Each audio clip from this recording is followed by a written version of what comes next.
LRT Kultūra presents.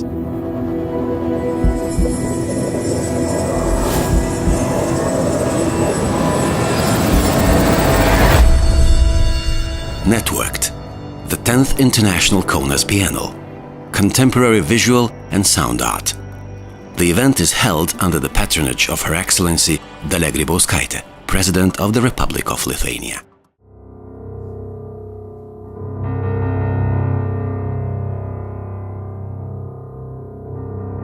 Silikono teatras tai yra psichodelinis lėlių teatras, mes jį taip vadiname.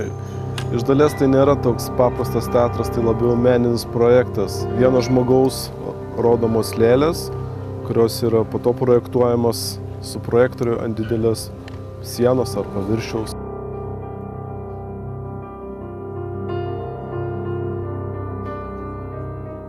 Spektaklis Plaukuota burna tai paskutinis mūsų spektaklis. Jis yra kartu padarytas su kroatų jazz grupė. Apie Kauno tekstilės industrijos atsiradimą, jos klestėjimą ir žlugimą. Mes norėjome panagrinėti tą laikotarpį, būtent sovietmečio galą ir kooperatyvų atsiradimą, kada visas kilo, ta pramonė išbyrėjo, kada buvo tos garsiosios vagystės, kada žmonės ten aukojo viską, kad tik tai praloptų.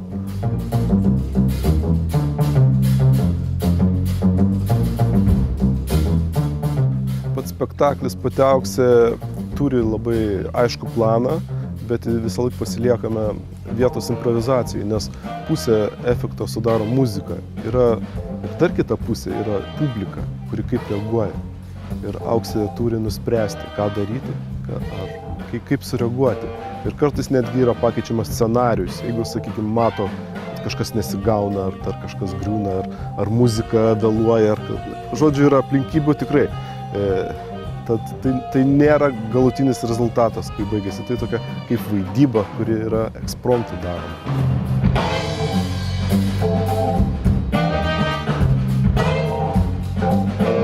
Su gyva muzika mes visą laiką labai norim daryti, kiek mes galime. Tai labiau yra teatrinis dalykas, kaip koncertas. Kol jis gyvas, jis yra įdomus.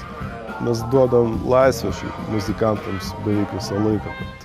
Kad prašom, jūs darykit, ką norit, pažiūrėkit, ką mes darom, nes mes lygiaverčiai partneriai gaunasi. Bet vis dėlto prašom, kad tai būtų į temą. They sent us script and some pictures, and we said, wow, this is going to be very interesting. And first we talk about it, and later I came to piano and do some sketches for each scene.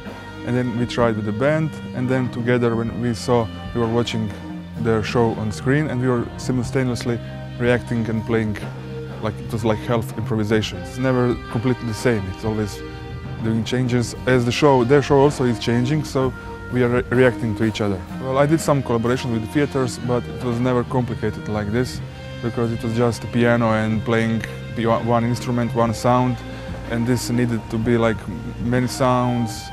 I had 2 keyboards with some electronics. Yes, but I mean, I was scared till the last moment how it's going to be, because everything goes. There is no way to stop, no way. But it turned out everything great. So.